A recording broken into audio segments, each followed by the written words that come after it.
towards myself. So when I act like a spaz and overreact and freak out about something minor, rather than putting myself down for that, I've tried to I'm trying to practice, like, bringing an attitude of curiosity and compassion to the way that I interact with myself, and realizing and recognizing that there is something here that's been triggered that is a bigger deal than the actual incident that's taken place. And that is where these feelings are coming from, and that is where, if I can just, deal with that, then I can work through it. Or at least just feel whatever feelings I need to feel and then move on. So, if you don't mind, because anybody I talk to in real life, like in person, is gonna just tell me to, like, chill out and not be such a freak. But I need to get this out. And, well, it's not even so much that I need to get it out, but it's actually to part of my mind. It's interesting, it really is.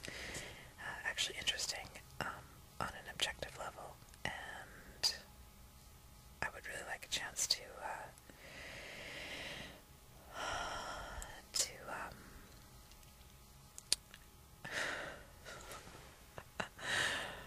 oh my god, I just want to talk about this.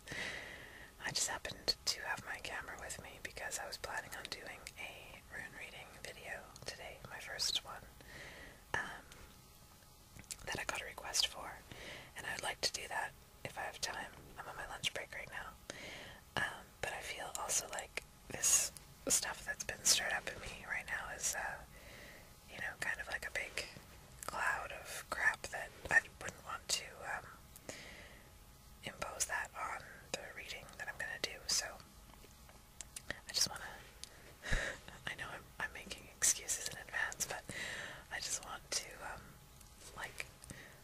blurt this out, and then I can let it go and feel better and do the rune reading and be back to business as usual. So here's what has transpired in the last hour of my life. Okay.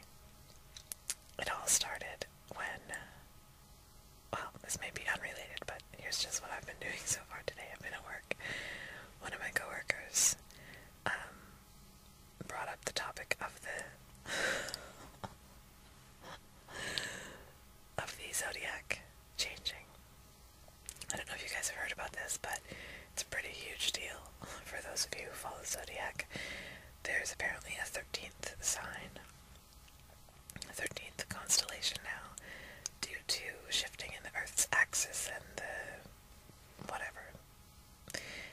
There are no longer only 12 signs, there are actually 13. There's a new sign, I can't remember what it's called, but it's the snake holder, and it is from, like, I think December 1st to it's a short little, it's like an 8-day span, but it's basically the beginning of December.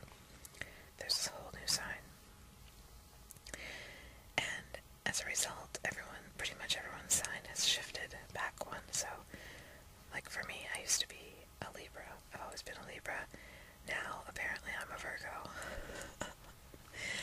And it's hilarious. It's absolutely, I think it's awesome that, like, everybody that I've talked to, everybody in my office, and, like Sam, my best friend Sam, obviously, these people, who would never normally admit or even believe that they have any kind of, that they put any kind of stock in zodiac and horoscopes and the constellations and all of that, are just like, it's like threatening the very fiber of their being, the idea of being a different sign than they've always thought they were. So it's really funny, the attachments and identifications that we have with our zodiac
issues, but not in the obvious sense of needing to control other people necessarily, but in the sense of needing to have everything run smoothly in my life.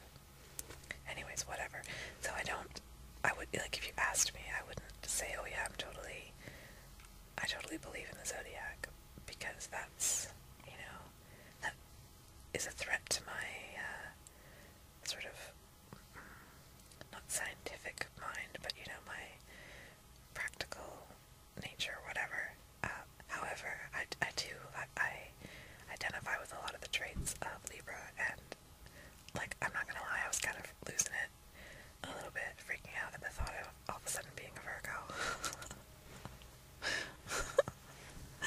So, and everyone at work, it was like, you tell them their new sign and they're just like, fuck that, that's not happening. I don't care. I don't care if God himself is like changing the stars, and like they're just in complete and utter resistance and denial. It's so funny. So anyways, that was kind of what we were talking about. Sam's hilarious because she's a Gemini, which is the twins, and it's all about this dual nature, like free-spirited,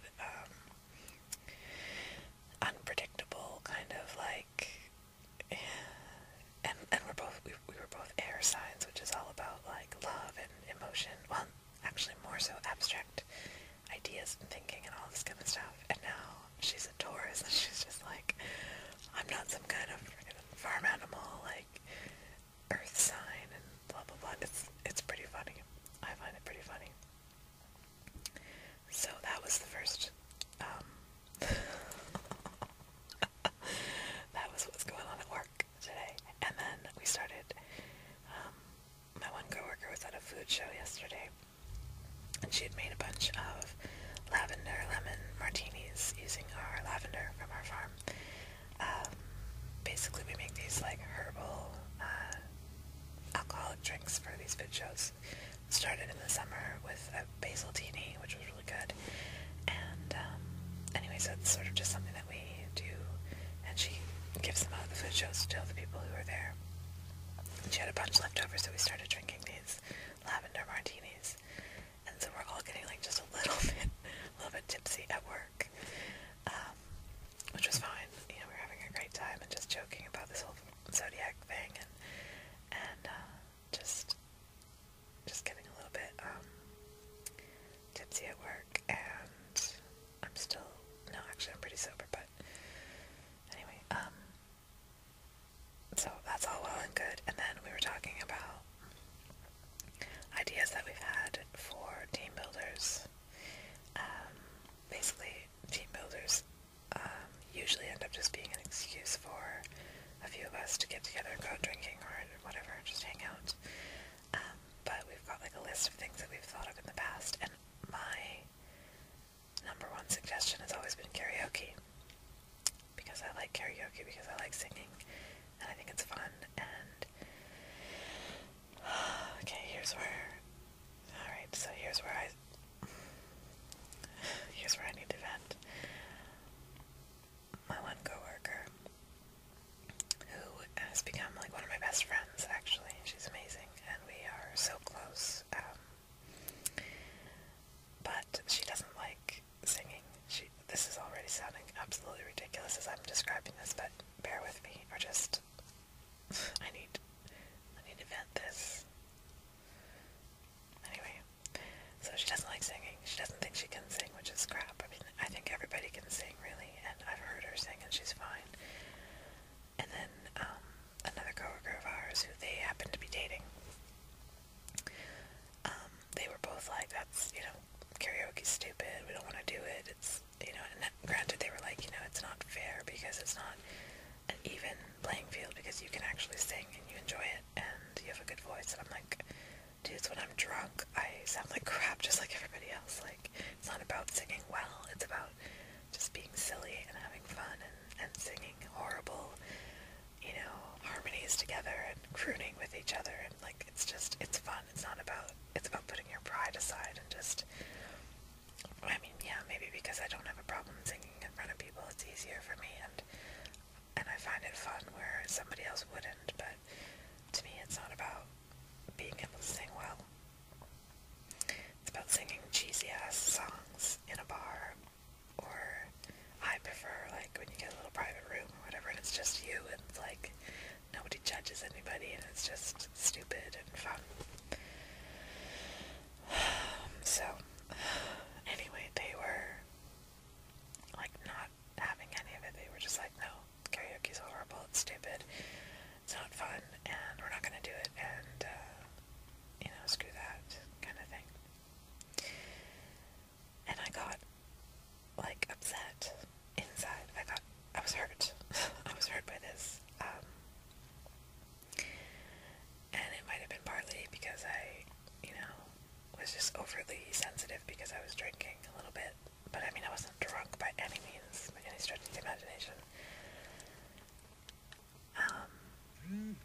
tend to wear my emotions on my sleeve, and my coworker friend can read me, and we're very in tune with each other.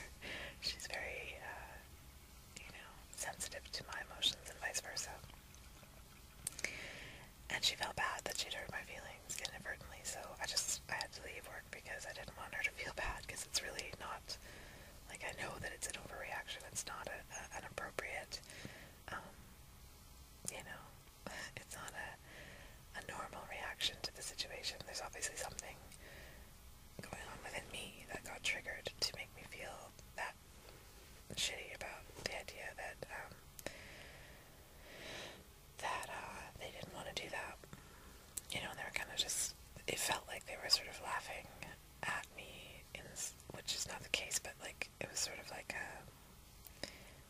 they were sort of bonding in their mutual disdain for something that I wanted to do, if that makes any sense. And although it was a small deal, it was like,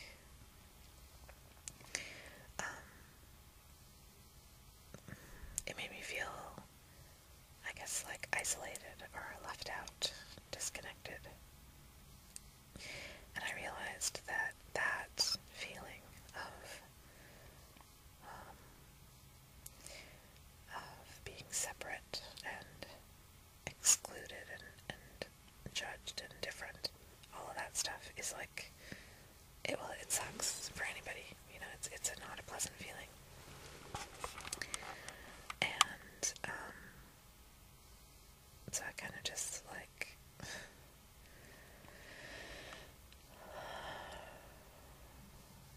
it made me realize that,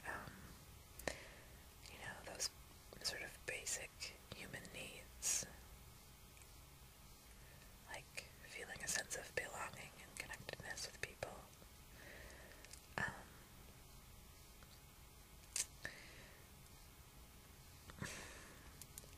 again, I know it's quite a stretch, a leap, to go from somebody saying they don't want to do karaoke, which is like, isn't really a big deal, but it triggered in me this feeling of just not getting that need for belonging met, and that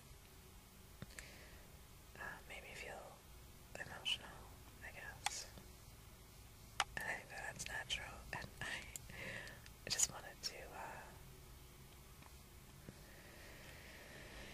acknowledge that, I suppose. Feel free to laugh at me. I know, like right now, I'm already kind of over the hump, and I do find it funny. I do.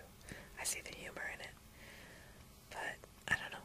Can anybody identify with that? The feeling of like just a small little wedge that comes between you and another person, making you feel disconnected, making you feel like that sense of belonging and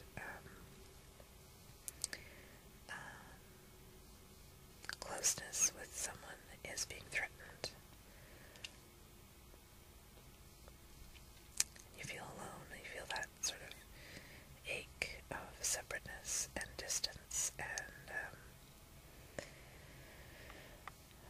that feeling is the part that hurts, whether it's because somebody falls out of love with you, breaks up with you, says something hurtful, or just you can tell that they're just not on the same page about something as you are. It's all the same feeling, the same need that is being threatened.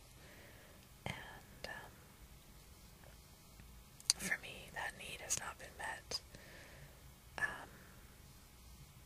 consistently for quite a long time, mostly because I wasn't capable of fulfilling my end of the equation that is needed to create that kind of connection. Like, I was totally incapable of connecting with people, so I had no reason to expect that I would, feel that kind of kinship and belonging with anyone. And that's kind of what I'm working at. That's part of why I'm really examining what it is that makes me tick, what it is that makes me feel alive and connected and authentic, so that I can bring that level of genuine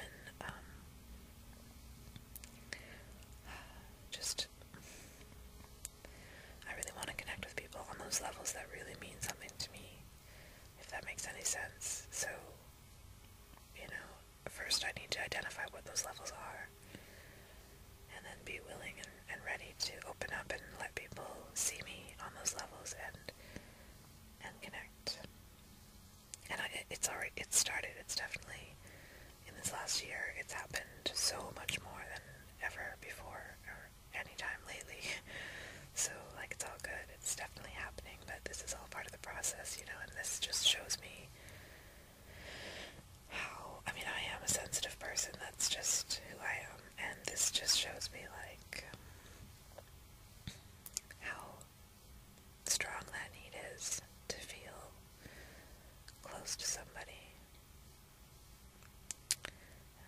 or just, if I had my ideal life, I would have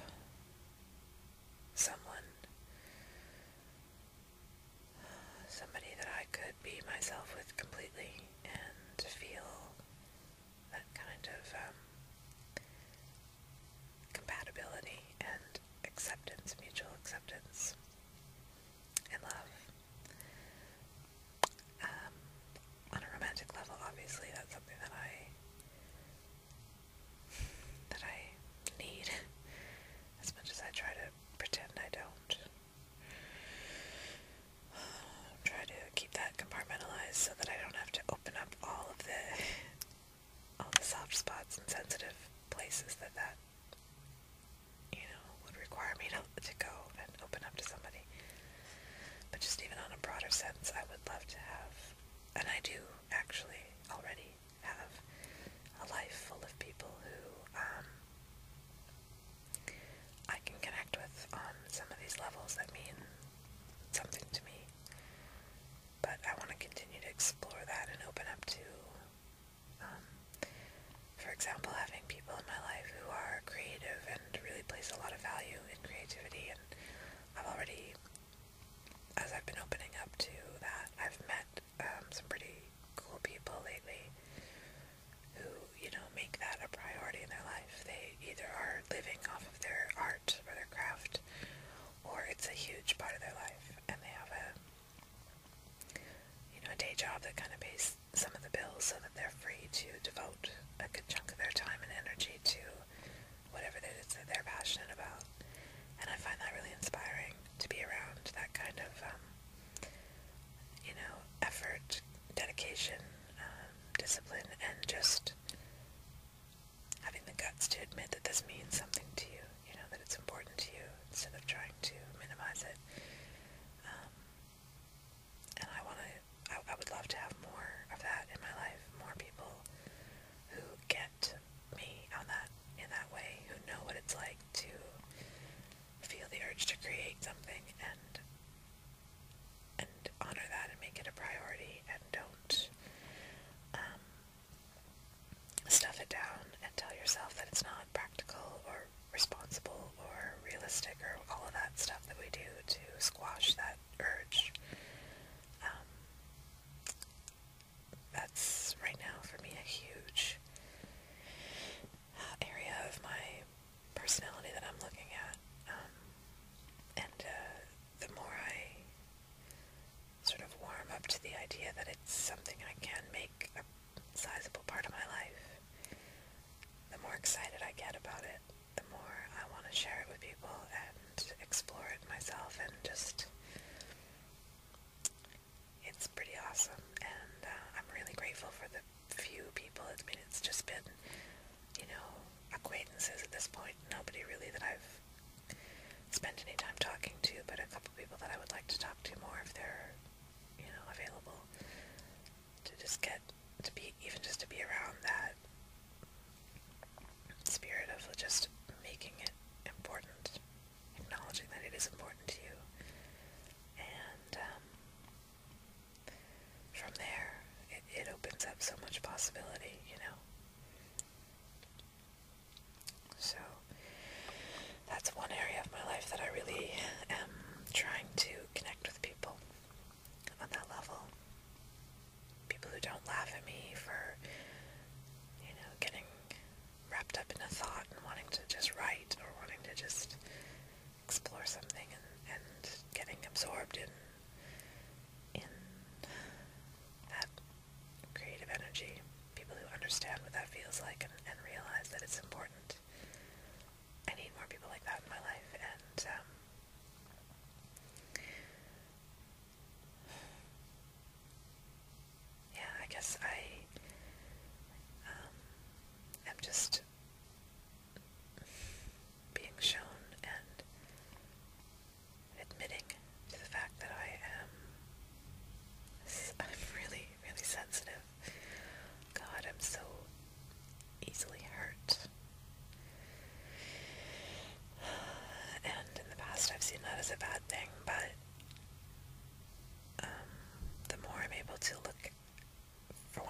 look at why that is, like really sort of, you know, try and step back and be objective in that moment and realize, okay, ask myself, what is it that's actually causing this pain right now? What is it that you're afraid of? What is it that's being triggered, you know, and use that as a way to learn more about myself and identify what's some of these things that are at work that I may not be aware of consciously.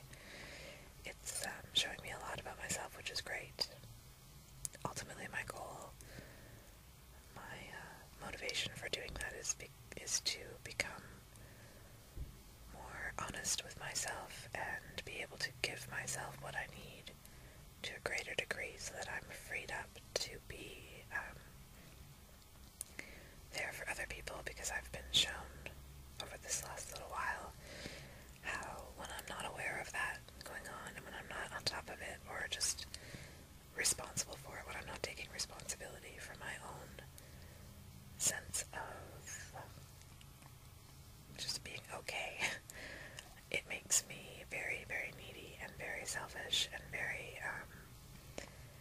blind to other people's feelings and needs and the ways that I can be of service to other people, and that to me is a horrible feeling when I see the way that people are hurt by my just being oblivious, really, being so wrapped up in myself that I don't even see what someone else needs. I don't like that at all. I really don't. And yeah, so to be honest with myself really creates a better chance that I'll be able to really be there for somebody else, which ultimately I love being able to do that. I'm losing my train of thought a little bit here.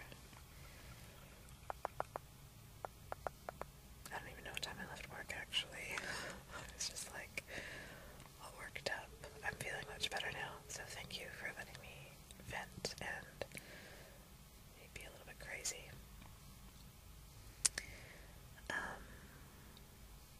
What was I talking about? Yeah. Oh yeah, trying to see sort of like put a positive spin on my kind of like hypersensitive nature, because it's not necessarily a bad thing, and at those times when I am able to treat myself with enough kindness and give myself what I need, then when I can turn that sensitivity around and use it to connect with somebody else and, you know, help someone else with whatever it is that they're going through, that same sensitivity that makes me weak, seemingly weak and needy, can be turned into a strength that allows me to be understanding and compassionate and really extend myself to another human being in the spirit of love. And, you know, that's pretty freaking awesome. Like, that to me is the whole reason why we're here. That's the reason why I'm here anyway. I love that feeling. And so really, you know, it's all about how these things are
see something in myself that's, crazy, and not judge it so harshly, and just be able to laugh at it and be like, there you go again, you're just doing what you do, and it's fine, and, learn from it, and, like, the way I would with a friend, that old saying, like, if you treated your friends the way you treat yourself, you wouldn't have any friends, and that's been me for the most part all my life, or at least for quite a long time now.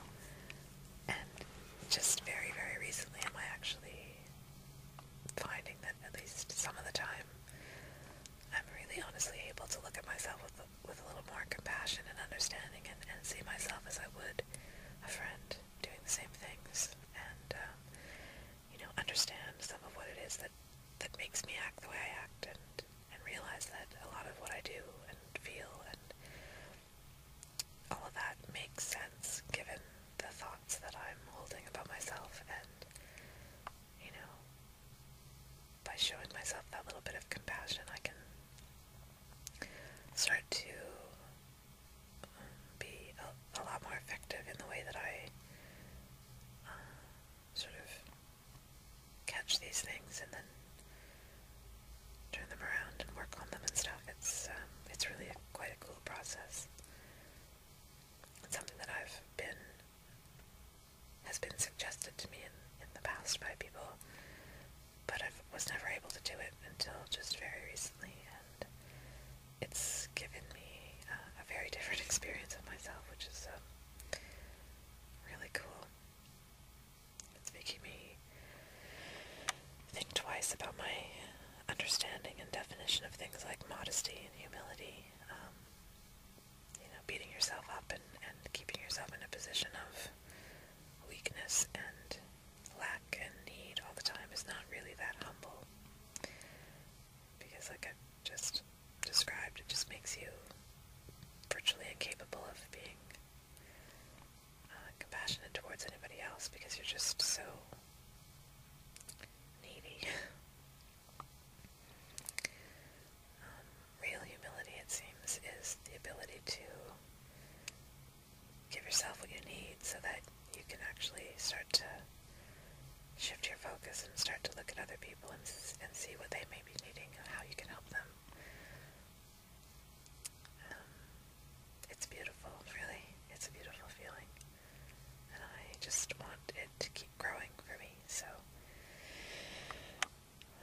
God willing, I can keep on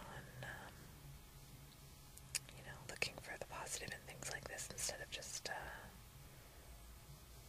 beating myself up and trying to get pity from other people. What a counterproductive thing to do, especially when there's people out there and people in my life who I want to be there for. I don't want people's pity. I want to be freed up to have real, genuine, meaningful connections with people, and that's starting to happen for me, and I love it. So I've got some ideas for some videos. I've got things to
to deal with caused me to, react in that way. So, anyway, I'm rambling. I gotta leave room for this room reading, so I'm gonna go. Take care, everybody, and I'll catch you again soon.